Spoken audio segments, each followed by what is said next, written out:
વર્તુળ ઉદાહરણ 3 PQ એ 5 centimetre ત્રિજ્યાવાળા વર્તુળની 8 સેન્ટીમીટર લંબાઈની જીવા છે.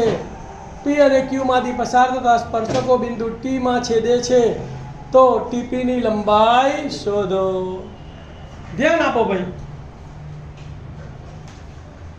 ધારો કે અહીંયા આપણને PQ એ 5 સેન્ટીમીટર ત્રિજ્યાવાળા વર્તુળની ત્રિજ્યા છે, પણ એનું કેન્દ્રનું નામ આપ્યું ધારી લેજો. ધારો કે વર્તુળ O કેન્દ્ર 5 સેન્ટીમીટરની જીવા PQ બરાબર 8 સેન્ટીમીટર છે. O કેન્દ્ર વર્તુળ દોર્યું, એની PQ જીવા બતાવી 8 સેન્ટીમીટર. હવે આગળ શરત આપી છે કે P અને Q માંથી પસાર થતા સ્પર્શકો બિંદુ T માં છેદે છે. P અને Q માંથી પસાર થતા સ્પર્શકો બિંદુ T માં છેદે છે. તો P માંથી એક સ્પર્શક દોરવાનો, Q માંથી સ્પર્શક દોરવાનો, T માં છેદે. સ્પર્શ બિંદુએ દોરેલી ત્રિજ્યા સ્પર્શકને કેવી હોય? લંબ. અને આ વર્તુળના કેન્દ્રમાંથી જીવા પર દોરેલો લંબ જીવાને શું કરે? દુભાગે. એટલે આ લંબ થશે અને આ દુભાગ છે, એટલે m એટલું શું થશે? મધ્ય બિંદુ.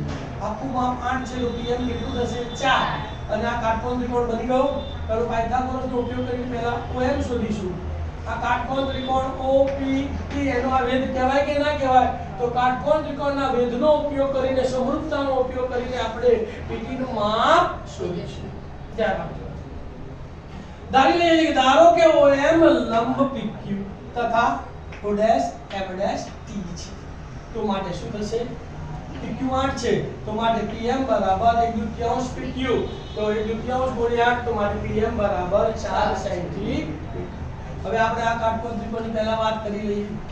એમાં કયો કાટકોણ ત્રિકોણ લઈશું? PMO માં ખૂણો PMO બરાબર 90 છે. તો હવે ત્રિકોણ PMO માં ખૂણો PMO બરાબર 90 છે, માટે પાયથાગોરસના પ્રમેય મુજબ શું થશે બોલો? એક બાય બે વાર કાટખૂણો સમાવતી બાજુઓના વર્ગોનો સરવાળો બરાબર કર્ણનો વર્ગ. તો PM² + MO² બરાબર PO² અથવા તો OP². PM² + OM² બરાબર OP². PM નું માપ કેટલું છે બોલો? 4. 4 નો વર્ગ + OM² બરાબર OP કેટલા છે? 5. 5 નો વર્ગ 25. 4 નો વર્ગ 16. તો +16 સામે જાય તો માઈનસ. 25 - 16 લખાય. તો માટે OM² બરાબર 25 - 16. વર્ગ દૂર કરું તો 25 માંથી 16 જાય તો 9. 9 નું વર્ગમૂળ. તો માટે OM બરાબર 3 સેન્ટીમીટર. હવે જુઓ, આ કાટકોણ ત્રિકોણ OPT છે, તો આપણે દોર્યો આ કાટકોણ ત્રિકોણ OPT દોર્યો. એનો આ વેધ PM છે, તો એનો આપણે વેધ PM દોર્યો. બરાબર. એના માપ લખ્યા. OP 5 છે, OM 3 અને PM 4 છે. તો આ ત્રિકોણના બધા માપ મળી ગયા ને? તો આપણે કાટકોણ ત્રિકોણના વેધના સમરૂપતાના 3 સૂત્રો હતા. પહેલું સૂત્ર હતું ત્રિકોણ OMP, સમરૂપ ત્રિકોણ OPT. બીજું સૂત્ર હતું ત્રિકોણ PMT, સમરૂપ ત્રિકોણ OPT. અને બીજા બંને ત્રિકોણો સમરૂપ. ત્રિકોણ OMP, સમરૂપ ત્રિકોણ PMT. તો જેના બધાના માપ છે એને આપણે મૂળ ત્રિકોણ સાથે સમરૂપ લઈશું. તો શું થશે? ત્રિકોણ હવે ત્રિકોણ OMP સમરૂપ ત્રિકોણ OPT. સમરૂપતાના સપ્રમાણતાના સિદ્ધાંત પ્રમાણે શું થશે બોલો? પહેલું બીજું, પહેલું બીજું, બીજું ત્રીજું, બીજું ત્રીજું, પહેલું ત્રીજું, પહેલું ત્રીજું. તો થોડું સૂત્ર આવશે. OM/OP બરાબર MP/PT બરાબર OP/OPT. માપ લખીએ. ચલો, OM કેટલા છે? 3. OP કેટલા છે? 5.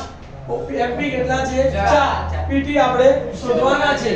OP 5 અને OT શોધવાના. આ બંનેનું ગુણોત્તર ખબર છે.